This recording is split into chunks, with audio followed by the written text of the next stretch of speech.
여러분 안녕하십니까, 진성호입니다. 이제 대통령 선거가 70여일 앞으로 다가왔습니다.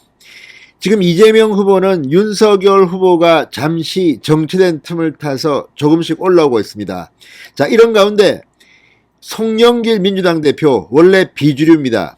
갑자기 안철수 국민의당 대표와 김동연 전 경제부총리에 대해서 공개적으로 노골적인 러브콜을 시작했습니다. 그렇지만 심상정 정의당 후보에 대해서는 일종의 적개심을 보였습니다. 자, 지금 심상정 정의당 후보가 이재명 후보를 효과 있게 지금 비판하고 있습니다. 반면 안철수 후보는 지금 지지율이 생각보다 정체되어 있었는데 요즘 조금씩 올라오는 기미를 보입니다.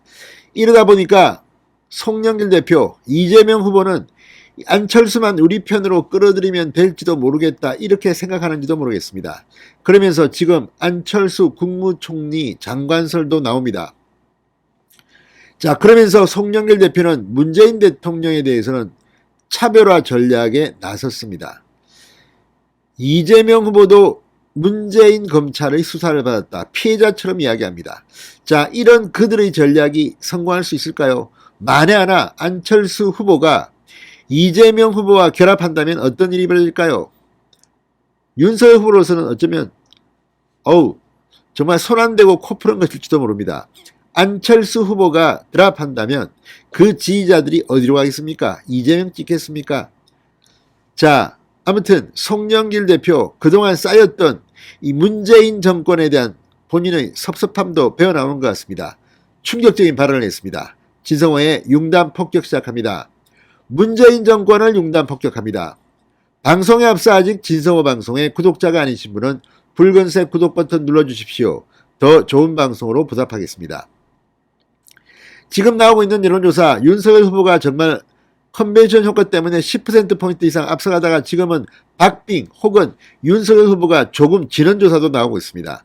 그렇지만 민주당도 알고 있을 겁니다. 지금 물밑으로는 정권교체 여론이 워낙 높기 때문에 선거에서는 지금 한다 하더라도 5%포인트 정도는 윤석열 후보가 이길 가능성이 높습니다. 그런데 제3지대에 있는 안철수, 심상정, 김동연은 어떻게 할 것인가? 우리 편으로 끌어들이면 될 것 아니냐? 이런 급박함이 있는 것 같습니다. 그래서 송영길 대표가 묘한 발언을 했습니다. 자, 송영길 대표는 오늘 저는 국민의당 안철수 후보가 국민의힘 윤석열 후보보다는 이재명 후보와 결합할 수 있다고 본다. 그러면서 김종인 총괄선대위원장과 냉랭한 관계입니다. 사이가 안 좋습니다. 안철수 후보에게 러브콜을 보냈습니다.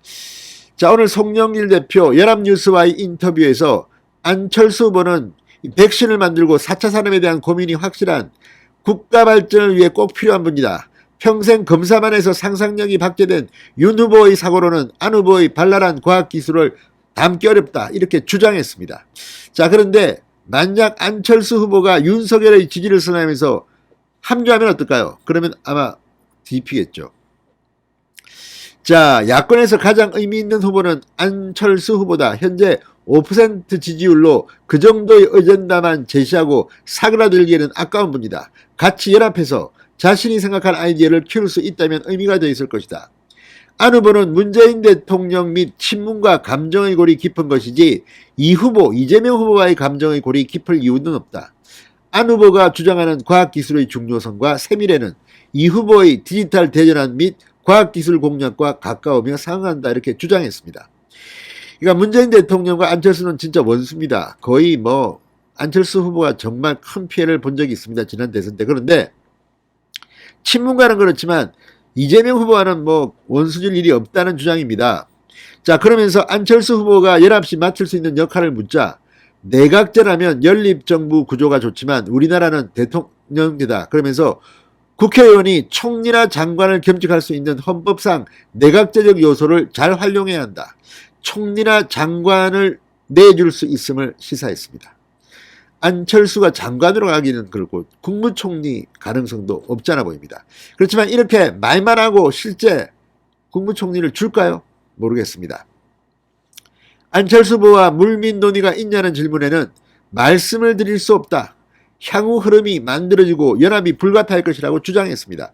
사실 안철수 후보는 과거 김한길과 함께 민주당의 공동 대표를 한 적도 있습니다. 그걸 보면 참 정치란 게 그 민주당의 대표 두 사람이 지금 한 명은 윤석열 캠프에, 한 명은 국민의당 후보로, 대통령 후보로 나와 있습니다. 이것도 참 묘합니다. 자, 송영길 대표는 새로운 물결 김동연 전 경제부총리도 통합 대상인지에 대해서는 안철수 후보도 김동연 후보도 다 대상이 될 수 있다고 말했습니다. 그러나 민주당과 각을 세우고 있는 심상정 정의당 후보에 대해서만은 전혀 별도로 생각하지 않고 있다고 적개심을 드러냈다고 합니다.